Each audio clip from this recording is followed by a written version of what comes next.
आए, सुंदर सी जगह को देखा, भगवान ने बंसी बजाई तो बंसी की धुन सुन के जितनी भी वृंदावन की गोपियां थी सुध बुध भूल गई, उल्टे सीधे श्रृंगार किए, उल्टे सीधे वस्त्र पहने और महाराज यमुना के किनारे पहुंचे। रात का समय, परिवार को छोड़ दिया, बच्चों को छोड़ दिया, कन्हैया की सुध में इतनी महाराज आज अपने घर परिवार की सुध भूल गई और कन्हैया के प्रेम में भाग खड़ी हुई गोपियां।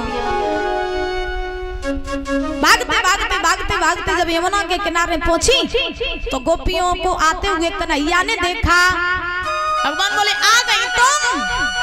गोपियां बोली आ गई हम, अब करो महाराज। भगवान बोले सुनो, महाराज तो मैं तुम्हारे साथ कर लूंगा, लेकिन अभी मेरा मन नहीं है, मन बिगड़ गया, और जब हम तुम्हें दोबारा बोला तब तुम चली आई हो। गोपियां बोली अरे कन्हैया, तुमने मैं पागल समझ रखा है कि जब तुम हमें बुलाओ तब हम दौड़े दौड़े चले आए घर परिवार को छोड़ के, और जब तुम हमें भेजो तब हम लौट के चले जाए। सुनो, महाराज करने आए हैं और महाराज करके ही वापस जाएंगे। और एक गोपी तो यहाँ तक बोली कि छल में ना आओगी, घर को ना जाऊंगी, तेरी बातों में आई तो मैं पछताऊंगी, करना है महाराज सखिया यो बतलाए, सखिया यो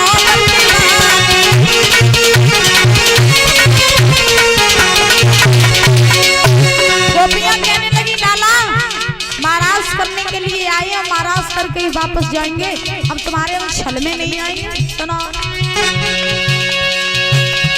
हंस के बोली एक गोरी, क्यों करे रंधा कर जोरी, छीन न आवे मोको जब तक देखूं तुमको।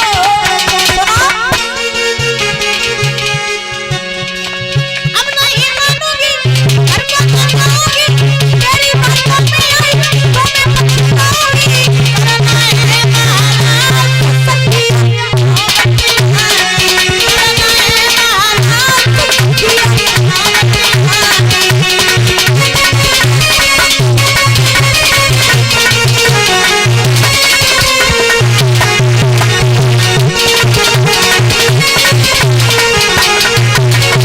जब गोपियों ने जिद पकड़ ली, भगवान समझ गए कि जब काऊ की बात मानने वाली नहीं है, तो महाराज प्रारंभ हुआ। जितनी गोपियां भगवान ने उतने ही रूप बना लिए, जितनी सखियां उतने ही श्याम, सुरु भाई वाली लालो थाम, मुरलीधर गिरधारी, नाचे कृष्ण मुरारी। पीछा मुरारी नाचे, मुरलीधर नाचे, पीछा मुरारी नाचे, मुरलीधर नाचे, होने लगा महाराज सखिया, होने लगा महाराज सखिया लहर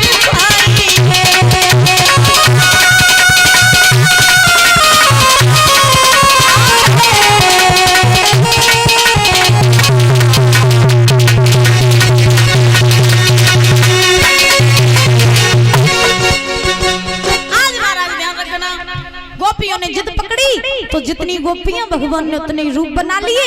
हर एक गोपी के पास में खड़े होकर के महाराज करने लगे।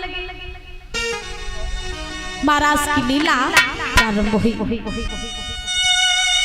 जब भगवान ने महाराज किया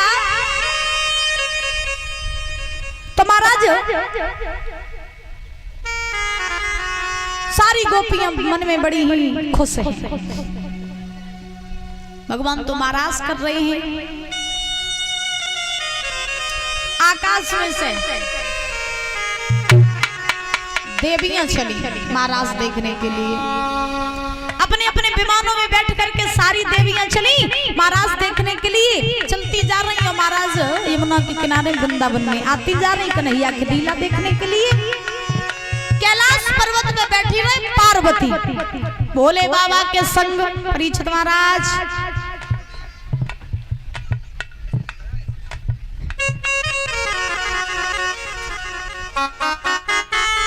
तुम बहुत जल्दी अपने ससुराल में पहुंच जाते। अगर इंसान सो रहा हो तो समझ लेना वो ससुराल में ही है।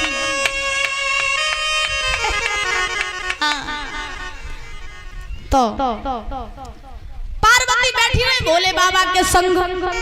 रात का समय पार्वती तैयार होके चली महाराज देखने के लिए। भोले बाबा बोले पार्वती से कहां जा रही हो रात में? तैयार होकर के सज धज के कहां जा रही हो? पार्वती बोली तुम्हें नहीं मालूम? भोले बाबा बोले हम कहां जाने के कौन जा रहे हैं? पार्वती बोली हम जा रहे हैं वृंदावन में। क्यों? वृंदावन में क्या है? पार्वती बोली वृंदावन में है क्या? वहाँ यमुना के किनारे भगवान कन्हैया गोपियों के संग महाराज कर रहे हैं, तुम्हें महाराज देखने जा रही हूँ। भोले बाबा बोले अच्छा महाराज देखने जा रही हूँ? बोले हाँ। भोले बाबा बोले हम भी चलेंगे। पार्वती बोली वहाँ पर जेंट्स अलाउ नहीं है, हम नहीं जा सकते, वहाँ पुरुष नहीं जाते, वहाँ केवल स्त्रियां जाती हैं। भोले बाबा बोले अच्छा स्त्रियां ही जाती? बोले हाँ। भोले बाबा बोले नहीं नहीं नहीं मैं भी जाऊंगा। पार्वती बोली जब पुरुष जाते ही नहीं है तो मैं तुम्हें कैसे ले जाऊं? और सारी देवियां ना अकेली अकेली गई, अपने अपने पतियों को लेके नहीं गई, तो तुम भी अब यही रहो और अब महाराज देख के लौट के आए रहे। भोले बाबा बोले पार्वती मैं तो जाऊंगा। अब पार्वती बोली जाऊंगा कैसे जाओगे जब वो पुरुष जाते ही नहीं है? तो भोले बाबा ने पार्वती से कहा कि छोड़ेंगे ना महाराज से प्यारी मन मोहन को, छोड़ेंगे ना महाराज से प्यारी मन मोहन को।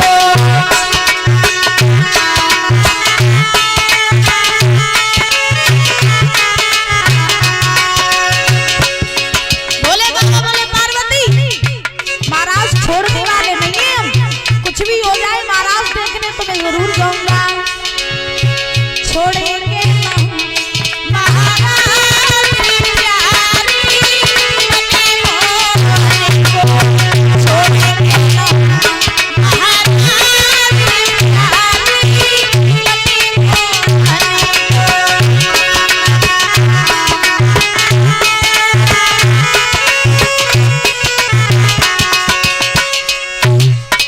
भोले बाबा ने जिद पकड़ ली। बोले पार्वती कुछ भी हो जाए मैं तो जरूर जाऊंगा। तो पार्वती बोली तुम जाओगे कैसे जब पुरुष जाते ही नहीं है कि तुम एक ही बात पकड़ के रह गए हो, बच्चों जैसी जिद कर रहे हो। भोले बाबा बोले नहीं मैं कुछ नहीं जानता, मैं तो जाऊंगा। तो भोले बाबा बोले अच्छा ऐसा करो कि तुम कह रही हो कि बांध केवल स्त्रियां ही जाती हैं, ऐसा करो कि तुम हमें स्त्री बना लो, स्त्री बना लो, सुंदर बहू बना लो, बहू बना के फिर हमें ले चलो। पार्वती बोली अच्छा। हमें लगा भोले बाबा तुम बावरे आ गए हो। भोले बाबा बोले क्यों बावरे क्यों आ गए? तो पार्वती बोली तुम इतने लंबे तो भोले बाबा तुम्हारे लिए साड़ी कहाँ से ले? अब मान ले तुम्हारे लिए साड़ी ले आए, तुम्हें साड़ी पहनाए दी, फिर तुम्हें ये लंबे लंबे जटा जूट है, फिर इनको कैसे छिपाया? क्या करोगे? भोले बाबा बोले नहीं मैं कुछ नहीं जानता, मुझे तो जाना है तो जाना है, मैं जाऊंगा। पार्वती समझ गई कि अब ये काऊ की नहीं मानी। सो पार्वती ने सुंदर सी साड़ी को भोले बाबा के लपेट दी, साड़ी लपेट दी। अब भोले बाबा को जब साड़ी पहनाई, लंबा घूंघट मार दो महाराज। अब पार्वती बोली सुनो तुमको हम ले तो चल रहे हैं, लेकिन धोखे उसे काऊ से कुछ बोल न दियो, क्योंकि अगर तुम किसी से बोल गए फिर पूरा खाता खोलो रख जाइए। इस वजह से किसी से कुछ बोलना मत, चुपके से चलना और चुपके से ही लौट आना। भोले बाबा बोले ठीक है। आज भोले बाबा महाराज देखने के लिए नर से नारी बन गए।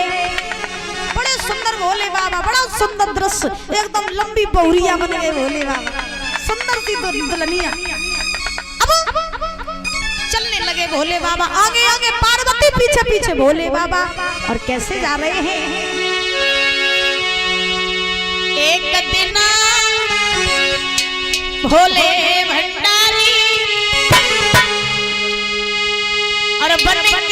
बचे